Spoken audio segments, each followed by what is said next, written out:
order. He governed the provinces with care, he fortified the frontiers, he reformed coinage, he ensured the army's loyalty. But his palace was another world. Behind its walls, reality bent to his will. Courtiers spoke only what he wished to hear. Senators applauded decrees they despised. Fear itself became ritual, as formal as any religious sacrifice. One detail survives from the whispers of his court, that Domitian demanded to be addressed not as princeps the first citizen, the modest title Augustus had chosen, but as Dominus et Deus, Lord and God. In that demand, Rome's old fiction collapsed. The emperor was no longer a man cloaked in republican forms. He was a god with a knife in his hand. But the knife that secured power also spread paranoia.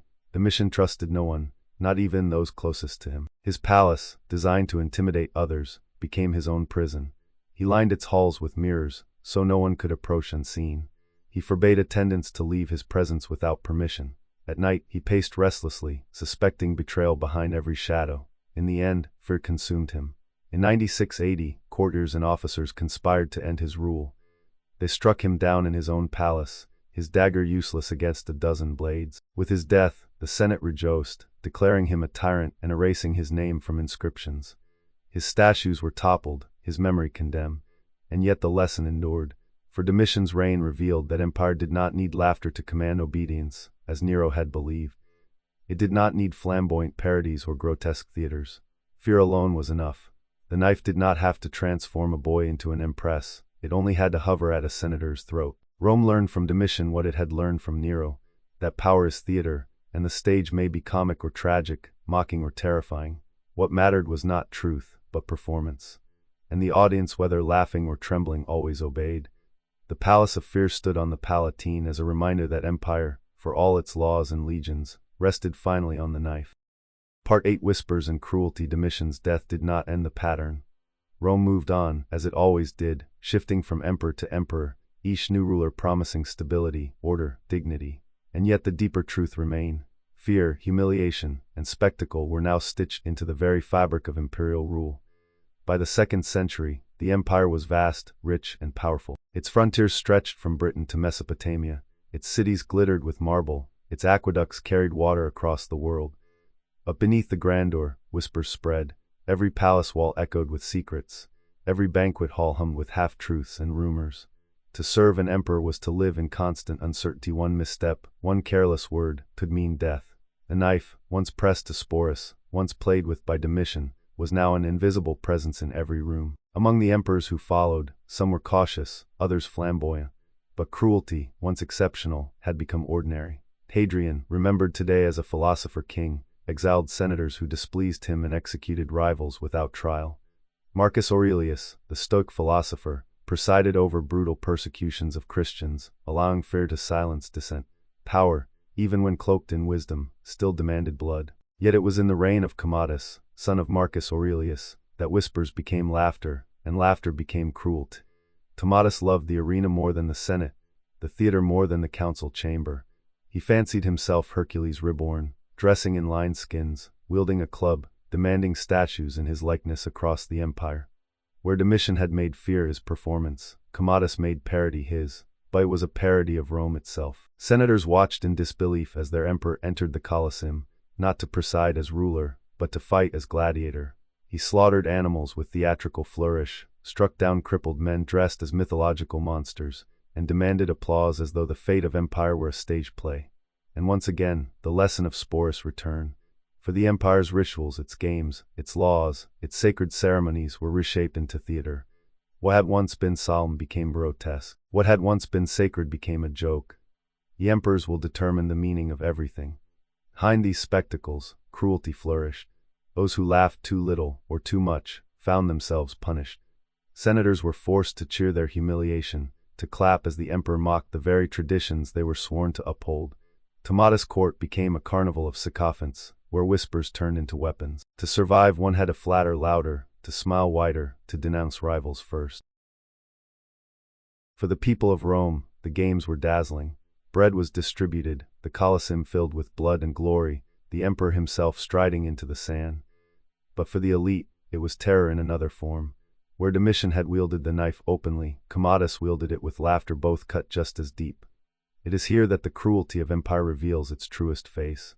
The knife could kill, yes, but it could also humiliate. To force a boy into marriage, to parade senators in fear, to make nobles applaud their own degradation, these acts wounded deeper than steel. Rome's emperors understood that spectacle was not merely entertainment. It was domination. In the end, whispers undid Commodus. Plots formed in the shadows of his palace, conspirators gathering the courage to strike. In 192 AD, he was strangled in his bath by a wrestler, his body unceremoniously discarded, his memory cursed the Senate. The laughter ended in blood, but the pattern endured. Emperors rose and fell, but cruelty remained constant. Rome was no longer simply ruled by laws or legions. It was ruled by fear, whispers, and theater. Every new ruler inherited the stage left by Nero, Domitian, and Commodus, and every subject knew the truth. Survival depended on silence, on obedience, on playing your part in the empire's cruel and in the background, the shadow of Sporus lingered still, a reminder of how it had begun. One boy cut by a knife, turned into a symbol, paraded for all to see, a lesson in what empire could do to a body, and how that body could become an empire's most enduring mirror. Part 9 Games of Horror. The Colosseum was Rome's beating heart. To step inside its shadow was to feel the empire's scale, the roar of 50,000 voices, the smell of blood and dust, the sun glittering on polished armor. For the people, it was glory. For the emperors, it was power. The games had always been theater displays of triumph, reminders of Rome's mastery over beasts and men, yet as the centuries passed, they grew darker, more elaborate, more grotesque. What had begun as ritual sacrifice to honor the dead became a carnival of horror. The knife was no longer hidden in the palace. It gleamed openly in the sand. By the 2nd and 3rd centuries, the games had become experiments in cruelty. Exotic animals, lions from Africa, leopards from India, crocodiles from the Nile, were unleashed upon prisoners. Men dressed as mythological figures were executed in staged reenactment. A criminal might be burned alive as Hercules on his funeral pyre, or devoured while playing Orpheus, his song silenced by beasts. Myth was not merely performed, it was lived and died. The audience cheered, not because they were monsters, but because the games told them what to believe. They were washing order over chaos, Rome over barbarism, gods over mortals. Each scream was framed as justice. Each mutilation was called ritual. And yet beneath the surface, it was cruelty refined into art. The emperors understood this better than anyone. Nero had used spectacle to mock tradition. Domitian had used it to terrify elites. Commodus made himself the star of the arena, tilling hundreds in mock battles, demanding the crowd's applause as though he were both gladiator and god. But others went further still. The Emperor Caracalla, moody and violent, ordered mass slaughters of animals and men alike, draining the treasury to sate his rage. Elagabalus, the Syrian boy emperor, turned games into carnival, flooding arenas with rose petals that suffocated spectators, staging banquets where guests were served inedible dishes, mocking the very idea of hospitality. Under their rule, horror was no longer a byproduct. It was the point. What makes these games haunting is not only their brutality, but their theater. Every death was choreographed, every punishment arranged as if on a stage. The condemned were not simply executed, they were cast in roles, costume, forced to play their part in a story written by the emperor. Just as Sporus had once been forced into the role of bride, Rome's criminals and captives were forced into roles of heroes and monsters, dying not as themselves but as symbols. The Colosseum itself was the empire's mirror. Its tiers reflected Rome's hierarchy. The emperor seated in gilded box, senators in their rows, equestrians, citizens, women, slaves, all washing together. For a few hours, the divisions of society dissolved into shared spectacle. All eyes fixed on the sand, all ears filled with screams. It was unity through horror. And yet, the games also revealed Rome's fragility. For if the emperor could transform reality in the arena, if he could decide who lived, who died, who was hero, who was beast, then what was truth at all? Power became performance, and the line between justice and cruelty vanished. Sporus' story had shown how one body could be remade for spectacle. The Colosseum showed how thousands could. What had begun as one boy's mutilation became an empire's entire philosophy of rule. Power was not only domination, it was theater, played out on flesh. In time, the games would drain Rome. The expense of beasts, the cost of blood, the endless demand for novelty weighed upon the treasury. Philosophers muttered against them, Christians condemned them, emperors themselves sometimes recoiled. But still the people came, still the crowds demanded the knife. For cruelty, once ritualized, becomes tradition. And when the empire finally faltered, when the Western Colosseum fell silent in the 5th century, it was not because Rome had lost its appetite for spectacle, but because it had lost the means to provide it. The knife no longer gleamed in the sand, not out of mercy, but out of poverty. But the memory endured.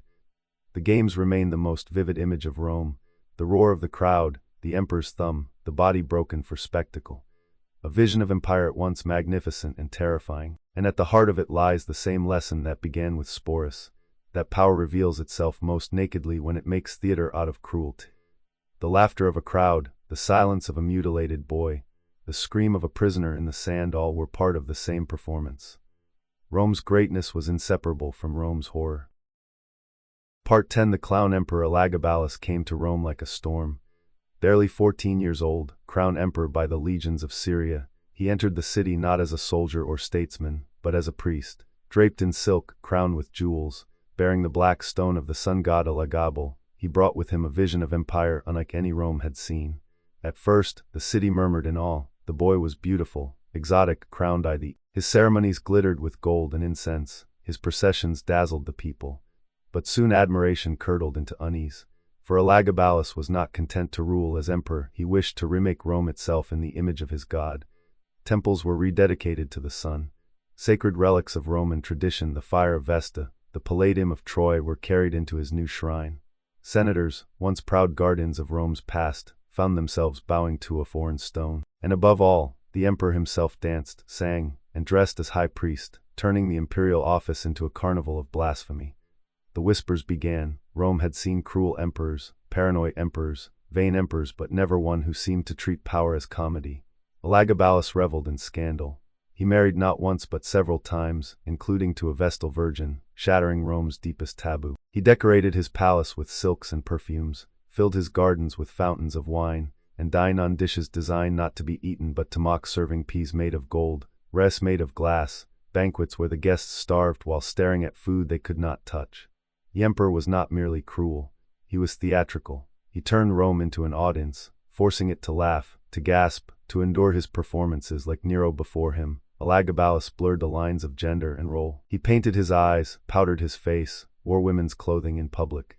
He asked physicians if they could transform his body into that of a woman. And in the palace, he called men his husbands, parading them as consorts. Once again, the empire's deepest anxieties were made flesh. What Romans mocked in the East, what they feared in themselves, stood at the very center of their power. And yet, beneath the scandal, there was cruelty. Elagabalus delighted in humiliations disguised as entertainments. Guests at his banquets were sometimes crushed under showers of rose petals, suffocated as though in a parody of beauty. Others were seated on cushions filled with air, which collapsed mid-meal, sending them sprawling to the laughter of the court. Still others were fed meals of wax, stone, or ivory, mock banquets where hunger became the joke. The emperor's Rome was a theater of degradation, and the senators, who once prided themselves on being masters of the world, were reduced to frightened spectators, forced to laugh at their own humiliation, forced to survive in a court where the line between comedy and cruelty blurred. Sporus' shadow lingered here as well, for the young emperor, like Nero, understood the power of theater upon the body. The body could be remade, humiliated, paraded, or suffocated beneath roses. It could be forced into roles against its will. Power was not merely domination, it was spectacle written in flesh, but like Nero, Elagabalus underestimated the patience of Rome. Whispers became murmurs, murmurs became plots. The praetorians, guardians of the throne, grew restless. Senators longed for dignity.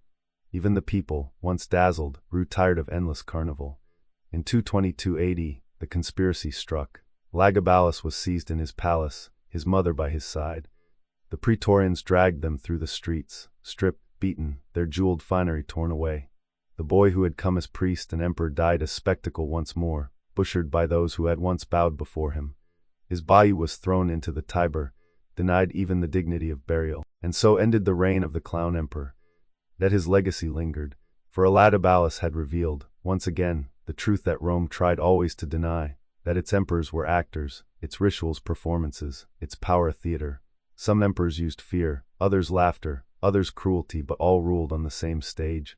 In the end, the boy's reign was remembered not for his laws or wars, but for his theater of scandal, his empire of whispers and cruelty, his games of horror, his carnival of humiliation. And in that memory, Sporus lives again, for from Nero's eunuch bride to Elagabalus' painted priesthood, Rome's story of power was always the same: